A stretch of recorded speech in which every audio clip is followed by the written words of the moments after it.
You're standing at the base of one of the world's most iconic volcanoes, Mayon, the nearly perfect cone that's also a perfect storm waiting to happen.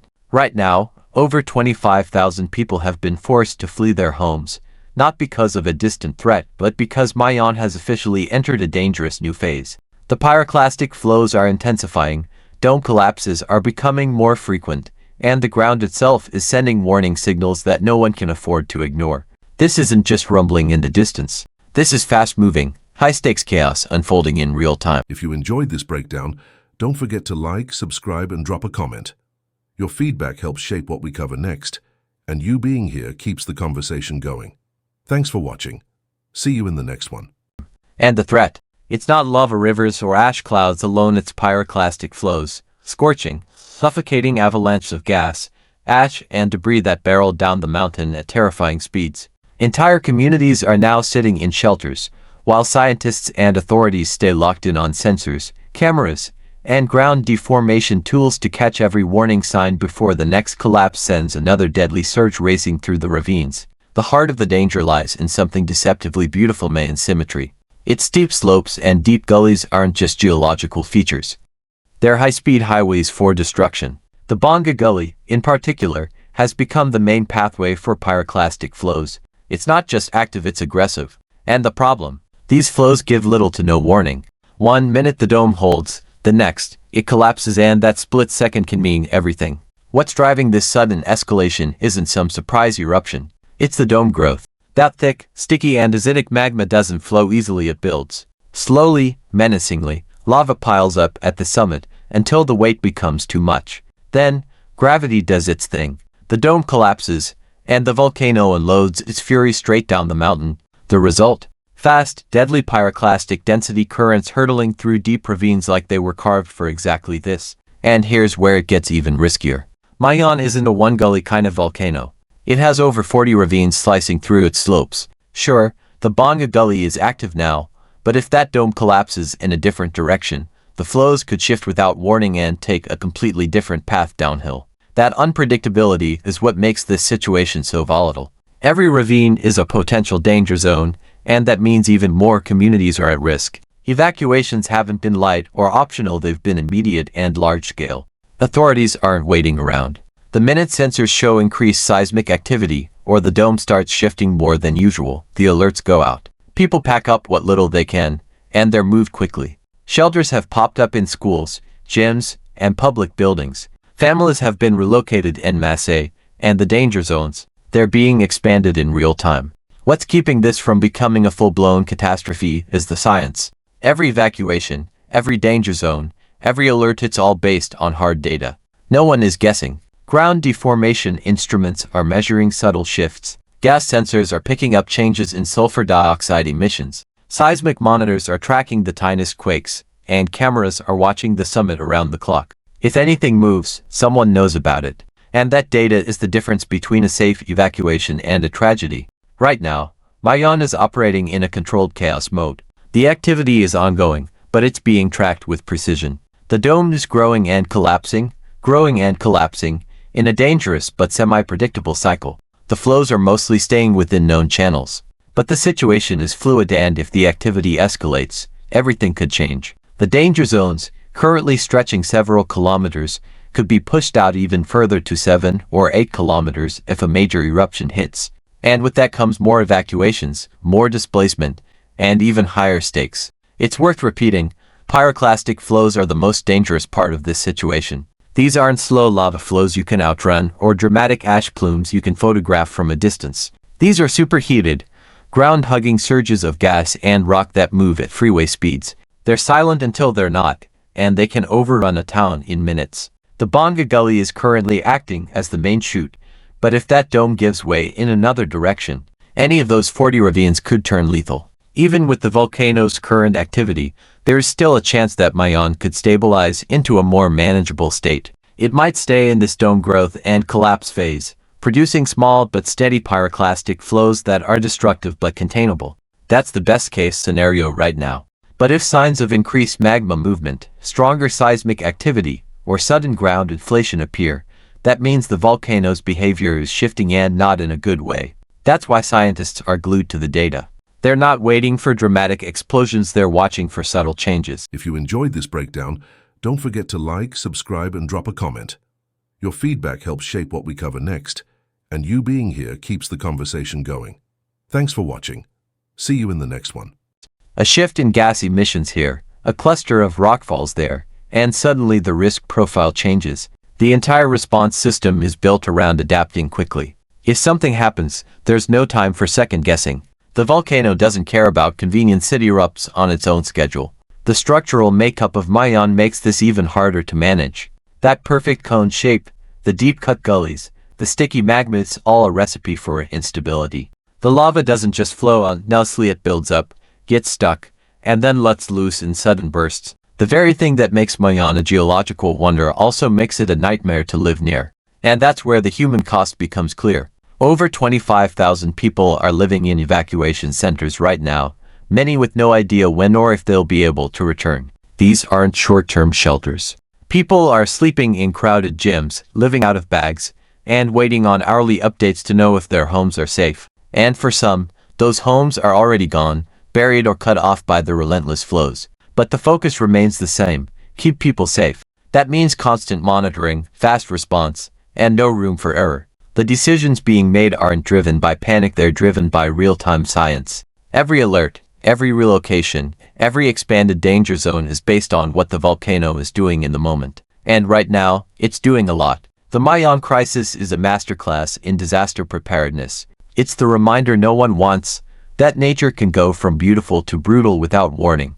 But it's also proof that with the right tools, fast decision-making, and a commitment to science, lives can be protected even when the threat moves at over 100 kilometers an hour. The story of Mayon isn't over. It might simmer down, or it might blow up literally. But one thing is certain: vigilance isn't optional. Scientists, authorities, and communities are in this together, and every second counts. There's no room for guesswork, no time for complacency.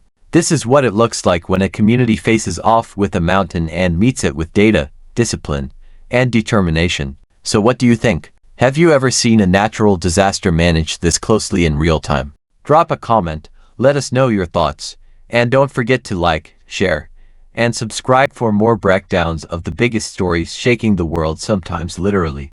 And here's the thing: Mayon isn't just any volcano. This isn't some far-off peak that occasionally puffs out smoke for tourists to gawk at. It's one of the most active and closely monitored volcanoes in the Philippines, sitting right on the Pacific Ring of Fire. It has erupted dozens of times in recorded history, with some eruptions wiping out entire villages in minutes. So when Mayon starts to move, people listen. Or at least, they should. The current alert level is no joke. Scientists have already raised it to reflect the increasing intensity. That means they've seen enough. The pyroclastic flows, the dome collapses, the gas emissions, the seismic tremors, they're all telling the same story. This volcano is unstable, and every hour that passes without a major eruption doesn't mean it's over. It just means the pressure is still building. And what makes this whole situation even more complicated: the unpredictability. No matter how many sensors you have on that mountain, no matter how many thermal cameras are zoomed in on the summit, Mayon doesn't send calendar invites before it erupts. It gives signs, sure. It warns. But those warnings, they come in the form of rockfalls, dome cracks, subtle ground shifts, and silent, deadly changes in gas composition. And sometimes, even with all that tech, the warning signs come too late. That's why officials aren't hesitating. They're not waiting around to see if the next flow will stop a few hundred meters short of a village. If the data says move, people move. Evacuations are preemptive, not reactive. Schools have become makeshift shelters. Gymnasiums are full. Kids are sleeping on cots. Whole communities are living out of bags because the mountain's breathing pattern changed. And while yes, that's disruptive, and yes, people are tired, it's saving lives. Because pyroclastic flows are not the kind of thing you want to gamble with. These aren't slow-moving lava creeps. These are fast, deadly, ground-hugging waves of volcanic hell that can wipe out everything in their path. We're talking temperatures hotter than a crematorium and speeds that can outrun vehicles. If you're in the path, you don't stand a chance. The dome growth on Mayon is at the heart of this danger. Think of it like a volcanic pressure cooker. Thick, sticky magma, more like lava sludge, builds up at the summit. It doesn't ooze out gently. It piles up until it gets too tall, too heavy, too unstable. And when it finally collapses, The whole thing cascades down in a surge of ash, gas, and rock. That's what forms a pyroclastic density current. And that's exactly what's been happening over and over again. Right now, the activity is frequent but somewhat controlled. The dome grows, collapses, grows again. Each collapse sends flows down the Bonga Gully, currently the main escape route for the volcano's fury. But like we said before, that could change at any moment. Mayon's slopes are crisscrossed with ravines, over 40 of them. If the dome collapses in a new direction, that's a new ravine activated. A new community in danger. A new path for destruction to follow. It's a logistical nightmare for emergency planners. You can't just cordon off one side of the volcano and call it a day. You need to prepare for 360 degrees of threat. And that's what makes this such a massive operation. The alert zones aren't fixed, they're fluid. One day, you're outside the danger zone. The next, the lava dome shifts slightly and now you're in the red. The authorities are doing everything they can to stay ahead of it. Scientists are literally living near the volcano right now, monitoring it 24/7. Every plume of smoke, every ground tremor, every abnormal gas reading, it all gets logged, analyzed, and broadcast to decision makers.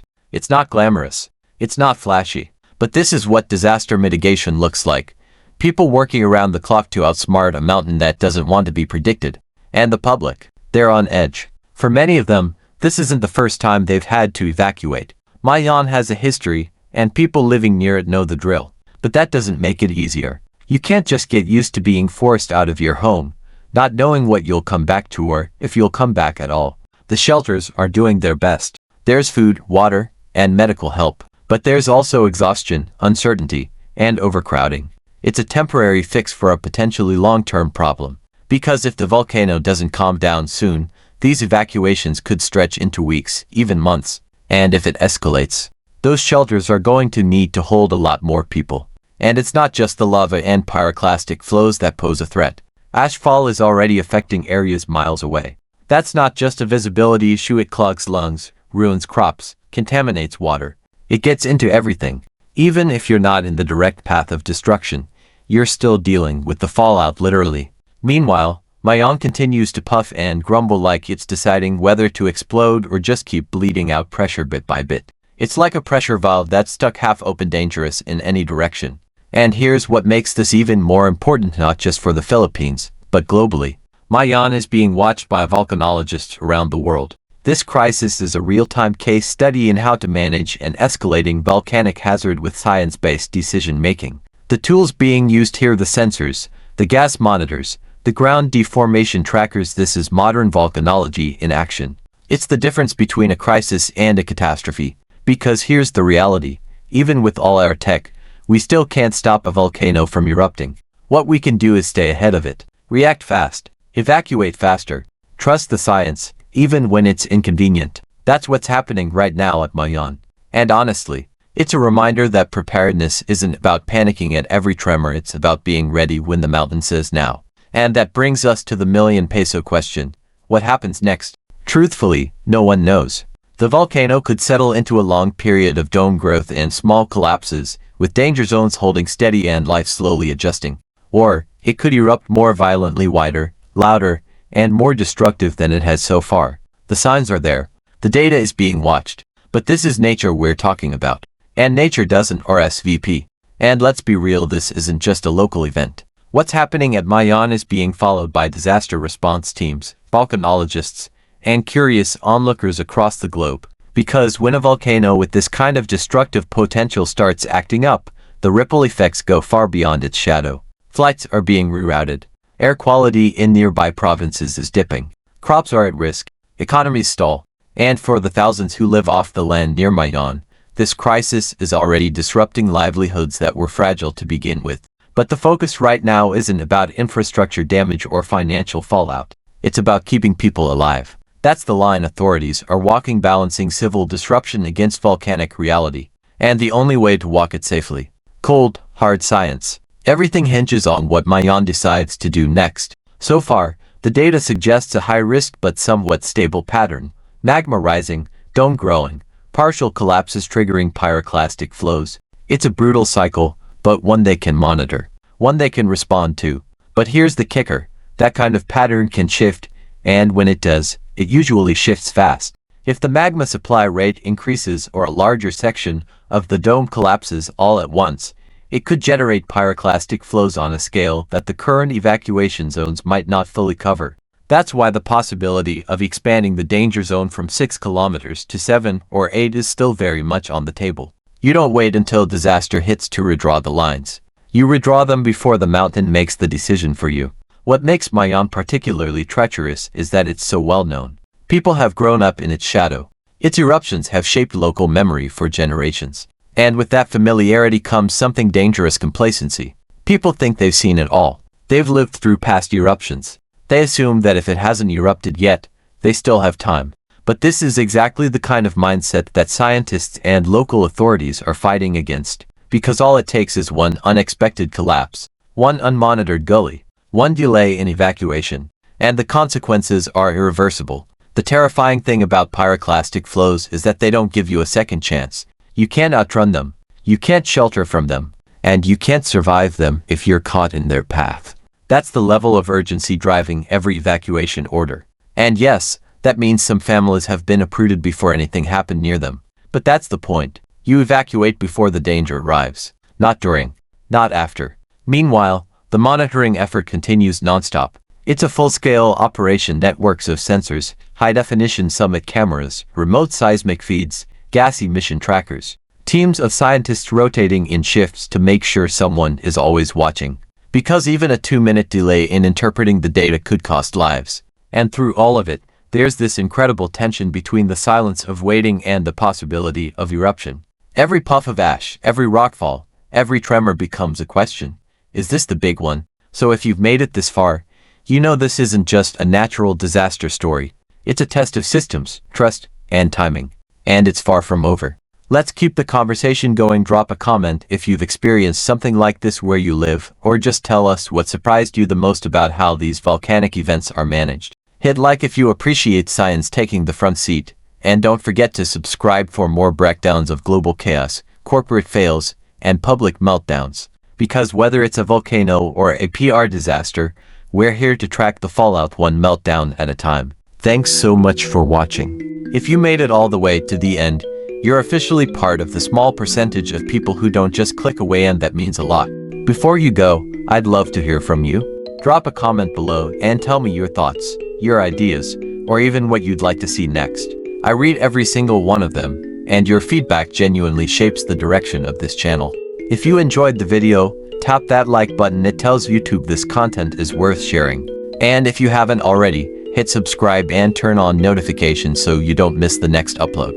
We've got more exciting videos coming, and trust me, you'll want to be here for them. This channel is just getting started, and your support helps it grow faster than you realize. Thank you again for spending a part of your day here with me. Stay curious, stay motivated, and as always, take care of yourself. Until next time, I'll see you in the next video.